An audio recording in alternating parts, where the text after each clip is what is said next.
Coogs sounds the Houston Cougars play another football team with a head coach on the chopping block this weekend. The desperation might just come into play and hurt Houston.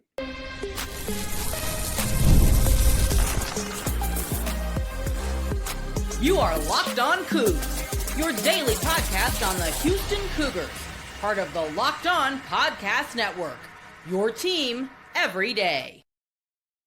Welcome to Locked On Coogs daily podcast all about your Houston Cougars. I'm your host, Houston-born teacher and coach Parker Ainsworth. And whether you're a Houston fan or just a hater who came to stop by, thank you for making the Locked On Coogs your first listen of the day, making the Locked On Podcast Network the number one sports podcast network in the world. If you want to comment on the show and you don't know what to say, tell us in the comments down below.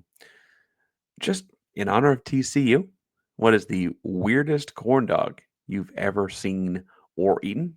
And I'll leave it at that. Today's show is brought to you by FanDuel, official sports betting partner of the NBA, and a great place to get on the action this weekend and every weekend in sports. More on that fun later, though, because in this episode, I want to talk about desperation at TCU and why that might fuel them a little bit. I'll talk about how I think this is kind of a one-dimensional football team and how that probably helps Houston a lot of bit. And then last but not least, there's some bumping things going on in the football recruiting side of things on, I guess, really this week, but certainly on Wednesday. I'll make sure we hit those at the end before we get out of here. So I mentioned Sonny Dykes, head coach there at TCU, might be a little bit desperate. I want to remind people about Sonny Dykes that while they're 6-4 this year and, a shot at 8 wins, maybe 9 wins, the bowl game is never a bad thing. He did get to TCU in 2022 and win a playoff game out the gate. They went 13-2 that season, his very first season there. He'd spent, 5-6 years at SMU right before that and had a 10-win season somewhere in there. It was pre-pandemic 10-win season for St. Dykes at SMU. And got the TCU job after they got rid of Gary Patterson and kind of felt like the in-between guy until he won 13 games his first year, right? As this team has gone on and become more and more of what would you put in like quotes his team, they've seemingly done worse and worse. Now, the very next season they went 5-7. It has not been that dramatic drop off. Then they go 9-4, one is super convincing at 9-4, and then this year they're currently 6-4. And Houston can make that 6-5 this weekend. That's a downward trajectory, to say the very least. And excuse me for that, sorry. And I would point out that while that downward trajectory is, probably not horrible. If he had not had the playoff year, I'd actually argue that going 5 wins, 9 wins, and a chance this year again at 9 wins is actually not that crazy for a coach moving from the American to the Power Four, and for a coach that is, ultimately building a program up that was strong at different points in the last 25 years, but it's not like a historically strong program over the course of its history, right? And so that's all fair. But when you came out the gate with the playoff win, and probably get a playoff win with a backup quarterback that you'd kind of deemed yourself with your staff was not going to be the guy, then you kind of set yourself up with some pretty high expectations. And the burden that builds for Sonny Dykes is starting to weigh heavily, especially because the further you get away from that, the more it looks like Dykes won with a lot of Patterson guys, especially the whole quarterback issue where he ends up playing Duggan kind of because he has to, because the starter gets hurt, even though Duggan had kind of been more of a Patterson guy. And so I say all that to say that there will be a desperate team this Friday, or this Saturday. It's Friday. We've played so many Friday games. A desperate team on the field this Saturday when Houston takes on TCU. It is not like reported that he has to win out to keep his job. No one has said that. But I think people saw last year's 9-win season as somewhat of a bounce back and expected more out of this year's season, especially when, much like Houston, they had a fairly decent draw in the schedule. Now, they did play BYU, who is currently ranked 11th in the college football playoff poll, but they did not play Utah and did not play Texas Tech. They finished the season with Cincinnati, but who knows where Cincinnati is by then. Truthfully, the non-conference win in the Iron Skillet over SMU is by far and away the best victory on his resume, and SMU can't beat a Big 12 team. So that's how things go. Now, at the time, I would point out for Sonny Dykes, week one, they come out, they blow the doors off Carolina at North Carolina, who has been a bunch of money in their roster and brought in Bill Belichick and all that. That did feel like a big moment. But now that we're, in week 10, or I guess 11, whatever we're in now, 12, I guess kind of by week 12, that doesn't feel like as big a deal anymore because we've seen what North Carolina's turned into, right? Um, I think that it feels safe to say that he has a fairly easy schedule and might be actually about to get less wins than he did a year ago. And that's a downward trajectory that we keep referencing is not good for Sonny. Now, I think part of this is also, if it is his potential final seat, whatever, at TCU, things are supposed to happen faster now. I still think Houston's ahead of schedule, but I think the schedule for Fritz at Houston or Dykes at TCU is faster than it might have been for even when they hired Dana in 2019 at Houston or whatever. Not to give him excuses, but the transfer portal, the NILs, the flexibility of rosters, all of that has just sped up the process of rebuilding a football program and ultimately led to these things can happen quickly. Now they can't happen permanently quickly, but you can kind of inject some fuel into it while you get things going on the slower side around the periphery. As this team becomes more and more of Dykes' guys, you're seeing deteriorations in they don't have nearly the same offensive line talent they had back in 2021 and 22, right?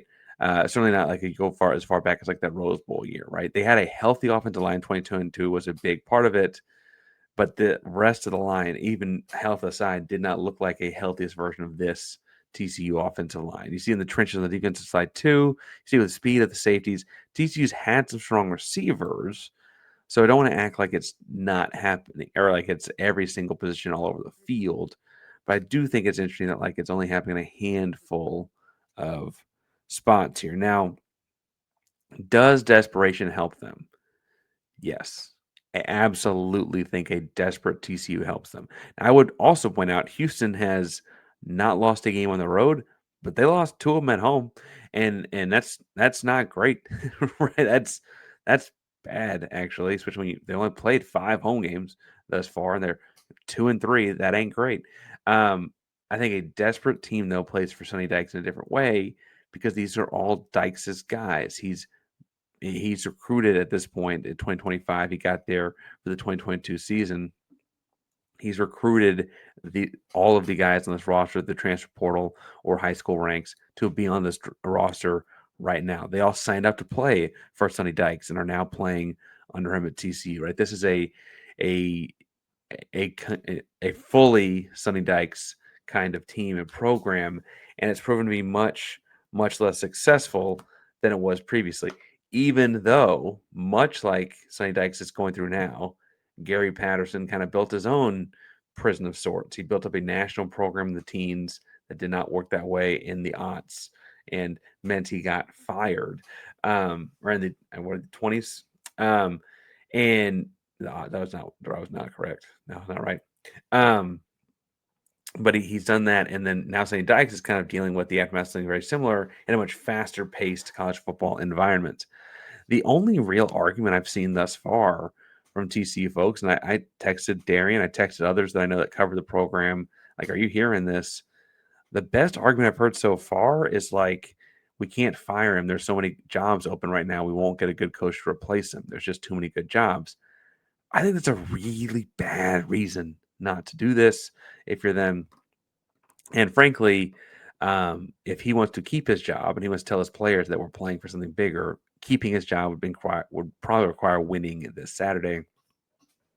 I just don't know that they're going to do that. I think, excuse me, part of the reason that Houston's going to be able to beat them this weekend is that TCU has been kind of one-dimensional in a lot of different ways. I want to talk about that. Before I get to today's show is brought to you by our buddies over at FanDuel because the NBA is back. Rockets are good. Beat Cleveland just yesterday. There's no better place to get on the action than with FanDuel, official sports betting partner of the NBA. If you missed the start of a game or want to ride a hot hand, FanDuel has live bets and everything from who will score next to fourth quarter comebacks. Plus, you can combine your bets in a same game parlay for a shot at a bigger payout. It keeps every game exciting, especially when your team is making that late push. Right now, FanDuel is giving new customers $30 in bonus bets if that first $5 bet hits. Head to FanDuel.com and play your game with FanDuel, official sports betting partner of the NBA. Parker is locked on Cougs here, and one thing is overwhelmingly obvious as I watch TCU, and that is they are a fairly one-dimensional team on offense, and they are really a team that lets other offenses become one-dimensional because of what they're bad at on that side. So it's interesting to watch TCU because their games seem to look a lot alike across the board here. TCU struggles to run the football. I don't think that's going to get any easier for them with Kavarian Barnes listed as out on the first availability report of the week for TCU. But TCU struggles to run the football. I think they have talented backs, so I'm not like letting them run in space or anything like that. I think they just struggle with run blocking at the point of attack up front in a lot of ways, in a lot of ways. Now, what that also does is puts the ball in Josh Hoover's hands, and he can throw it around some.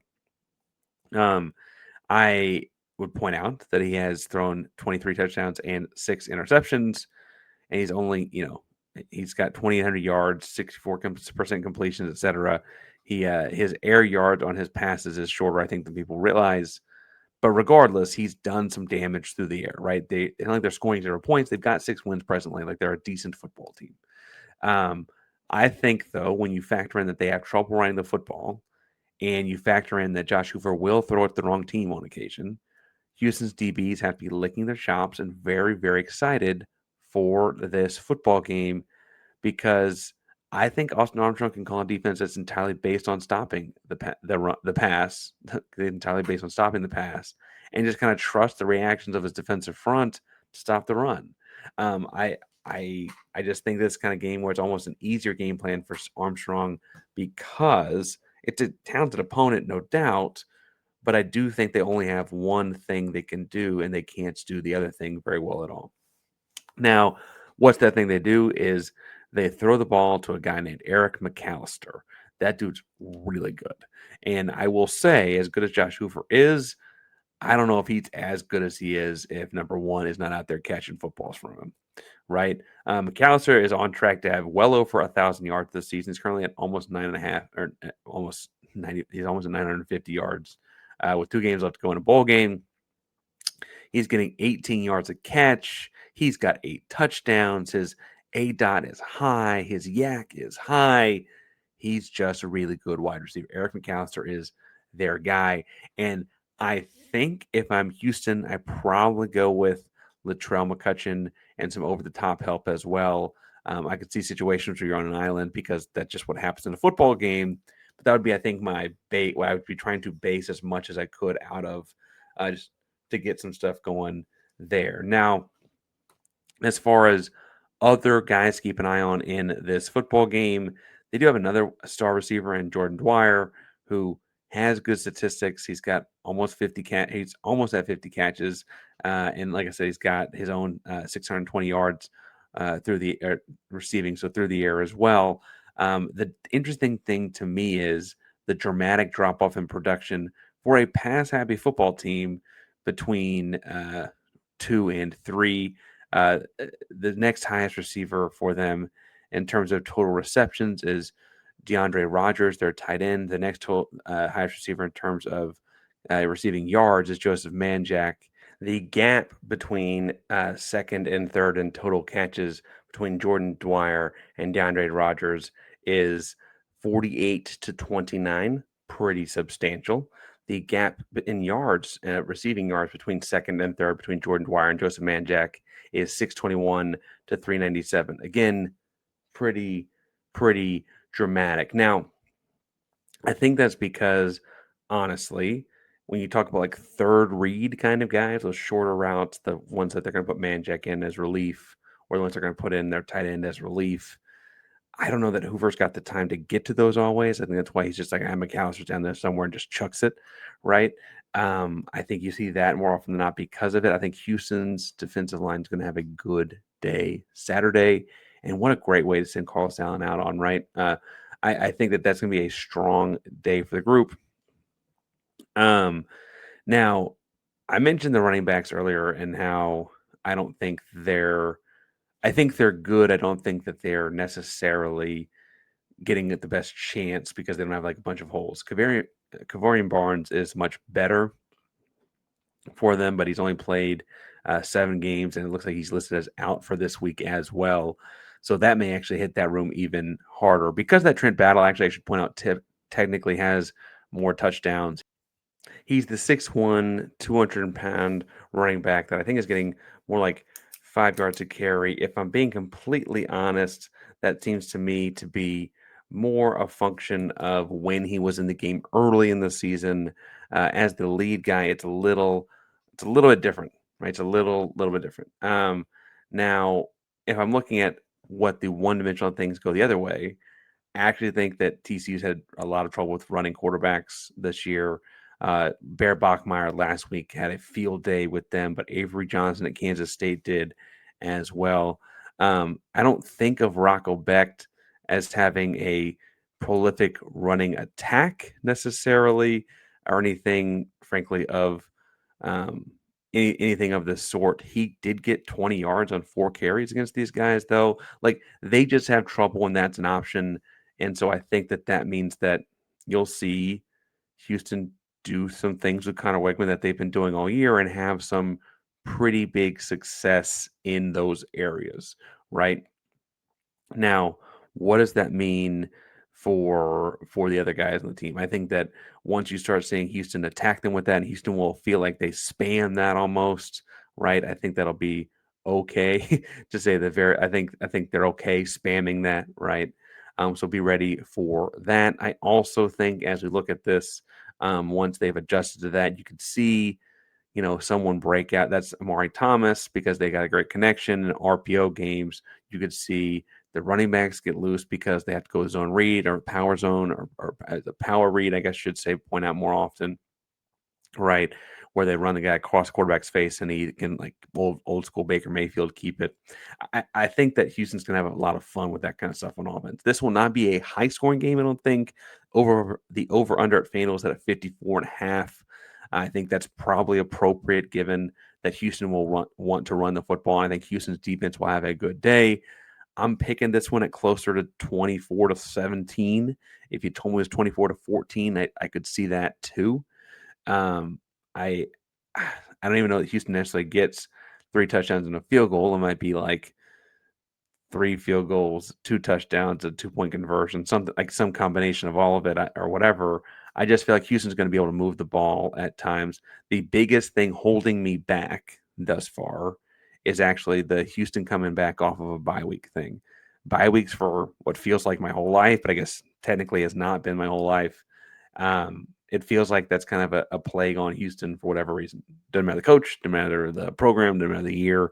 Coming back off of a bye week or back off of some downtime, back off of a week where you finally get ranked in the top 25 in the CFP and all that, like that can all to me indicate a rough. It just things have gone poorly for Houston after those. So keep an eye on that. I'd recommend you do the same. Speaking of things to keep an eye on, transition. Houston's recruit had a tremendous day in the football world on Wednesday as well. I want to talk about that and what the recruiting latest can be right fast. But first,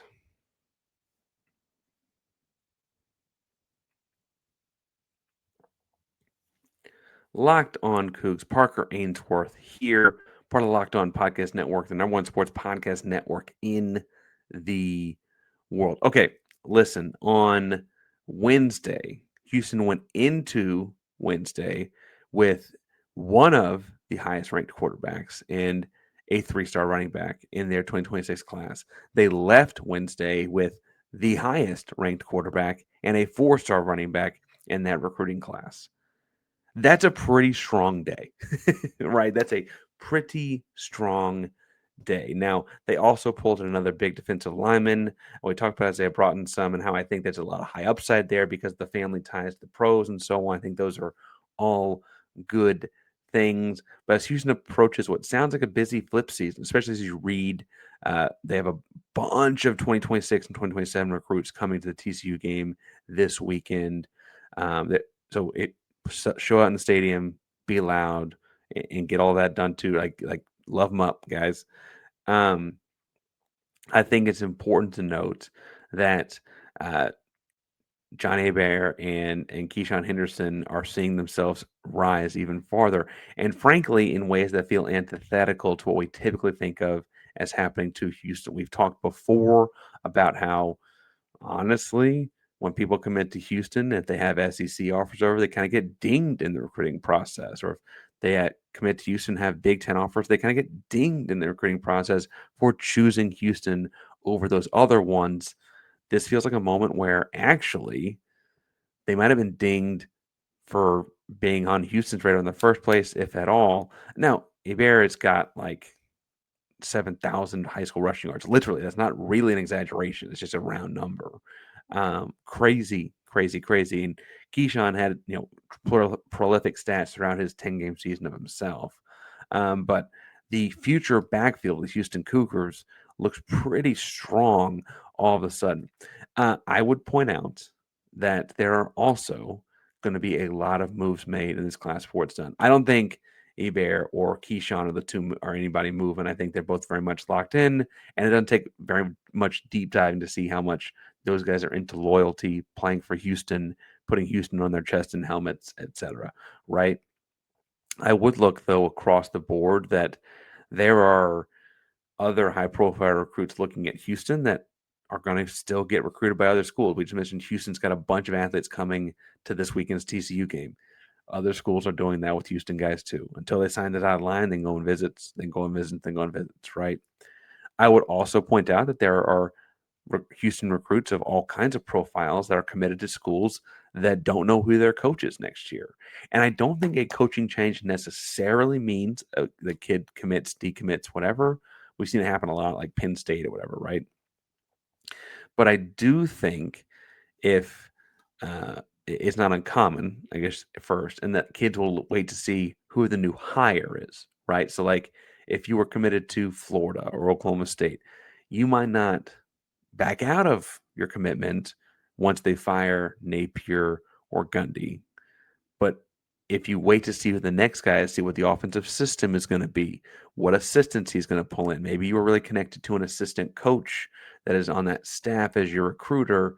If he thinks he's holding on because of the interim staff and then he doesn't get to hold on after the interim staff thing or whatever, then maybe you move on at that point. So as the next couple weeks in signing day go, be prepared to watch those kinds of things. Then as you see coaching hires get made, prepare to see some more flipping and stuff like that. And as hires get made across things, I would also anticipate seeing guys currently enrolled in those schools hitting the transfer portal, right? Because for like the simplest version of this, if you're a spread four wide quarterback and you're playing at Timbuktu State Tech and they fire your coach and bring in a triple option guy, you need a new gig, right? You got to get out of there, find somewhere that's going to fit your system, fit what you do well, and show off your talents. No matter how much you love the school, the fight song, whatever, right? You got to go find somewhere where you can be your best football player in a more detailed and finely tuned fashion. That's going to happen to all these guys and all these rosters in a year that feels unprecedented in how many Power Four jobs will be available, right? So be paying attention to that. Be paying attention to who ends up where after all of that. But mostly, be paying attention to where they're putting Houston Cougars because Keisean Henderson moves up in the rankings. It's down like in reading the write up on 247, which gave him an official fifth star. He officially got a fifth star on every single recruit outlet after Rivals gave him one. He's officially the number one player in America on 24/7. And it felt like in reading the 24/7 write up that they just couldn't really poke any more holes in anything he's presented, put on film, whatever, right? And that's where he's sitting now. Awesome, awesome deal. And you're going to see, frankly, more. You mentioned Johnny Bear got added. I got a star added. Those guys flirting with the line. I mentioned Boughton last night. He's a high-end 3-star. Could easily take that 4th star before things are over.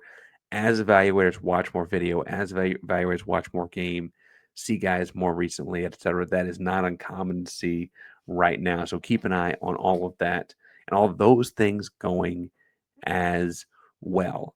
Now we got lots to go here in Locked On Cougs. We got TCU this Saturday, so we're going to preview that with Darian Gray over at Locked On Horned Frogs on Friday's episode. A little crossover action on a Friday, gotta love that.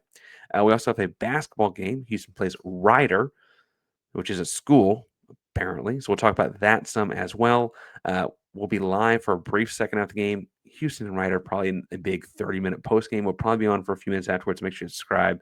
You know when we go live if you hit that bell right there. I would also point out the squad show this afternoon comes out, and I'm dialed in from a car, and JT and I yell at each other a lot. So it's fun times over there. All kinds of things coming your way from Locked On Cougs each and every day. So make sure you hit subscribe, make sure you hit the bell so you know when we go live. Locked On Cougs, primarily the Locked On Podcast Network. That means your team every day. Go Cougs.